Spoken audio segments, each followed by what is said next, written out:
It's here, the first live Sonar Ban. I've got hard proof the bass will eat anything, and we are now entering Jigging Rap season. Got all that and more coming up right now in Target Walleye's Top 5 presented by Seafoam. Let's dive on in.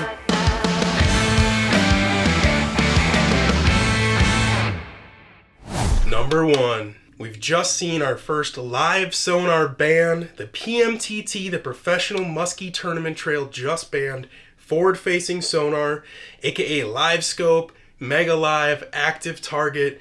And the crazy thing is they just banned it halfway through their season. There's 2 events left, including the championship. And I just spit everywhere.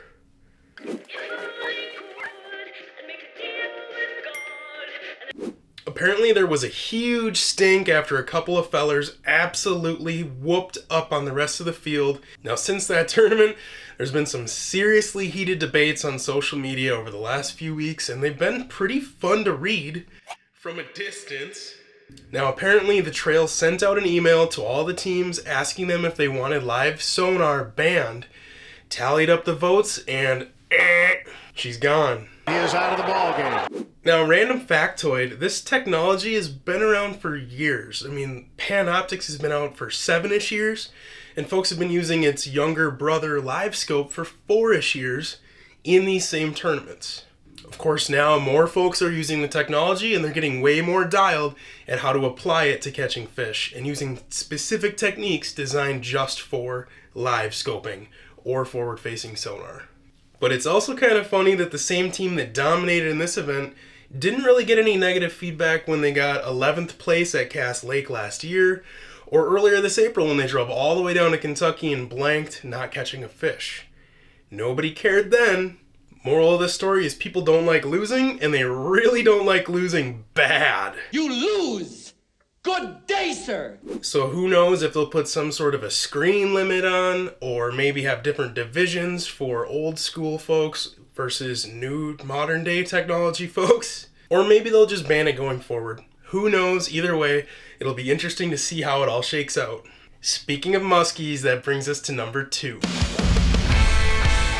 I follow this dude on Instagram whose name is Camden Glade. He posts fascinating stuff. He's a fisheries research scientist at Bemidji State University, and he basically studies the diets of predator fish, or as he likes to call it, fish puke.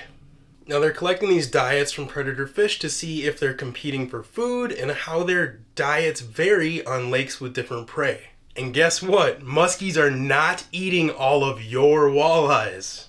In fact, it looked like it's more common for them to be eating things like birds, muskrats, bowfin, or a white sucker that was 46% of the muskie's length that ate it. Ew, no, David. And interestingly enough, Camden said that northern pike were by far the most common, which he says makes sense because they're super common and they have no spines, which makes them a nice, big, easy meal. And of course their long and slender shape makes it easy for muskies to eat larger individuals, like this one who engulfed a 26-inch northern. I think we're going to be needing to throw some bigger baits. Of course, it's not just muskie diets that they're studying, it's predator fish, which brings us to number 3. Here's more proof that bass are way easier to catch than walleyes, which I know is going to get a few folks a little salty, but it's true. I'm going to fight you, Steve. You never say, I'm going to fight you, Steve. You just smile and act natural, and then you sucker punch it. Camden, the same dude from the last item, was studying the stomach contents of a largemouth bass that had a really interesting appetite. The fish's stroll through a northern Minnesota buffet line had it grabbing a tadpole, a snapping turtle, and a dang chicken leg to add to its plate. Now that's quite the combo, but who am I to tell Mr. Bass that those foods don't go together? I can think of a few other combos that I would run from, while others will try to tell you is the deal. Like, for one, apple pie and cheddar cheese? Sorry, Dad. Secret's out. Peanut butter and mayo sandwiches, white rice and ketchup, chocolate and avocados, the list goes on. She sometimes takes a little pack of mayonnaise and she'll squirt it in her mouth, and then she'll take an egg and kind of, she calls it a may-and-egg. Are you okay? I don't feel so good. But seriously, I just want to give a huge shout out to Camden for giving us a cool behind the scenes look at those happenings. Number 4. What the heck is going on with this oddly shaped butterball posted by Neil Nelson on Instagram? He said the 11-incher left him speechless, which is completely understandable. Can you imagine the stature of that thing if it ever got to be 30 inches? Let's hope it does. It's midsummer and jigging wrap season is officially here. And if you've never fished one, get on it. It's the ultimate reaction bite, and in my opinion, one of the most enjoyable ways to catch a summertime walleye. Basically, you snap that bait as hard as you can, and they just can't stand it flying past their face. Whether they're hungry or not, they eat it. Got him. First cast with the jigging wrap. So as you're snapping it, you let that bait crash back down into bottom, and one of those times when you go to snap it again, there's going to be a walleye waiting on the other end of that line. It's just straight up so efficient. Stick and move, stick and move. Speaking of jigging wrap season, I know one person who is prepared for battle. Her name is Sarah Kozlowski.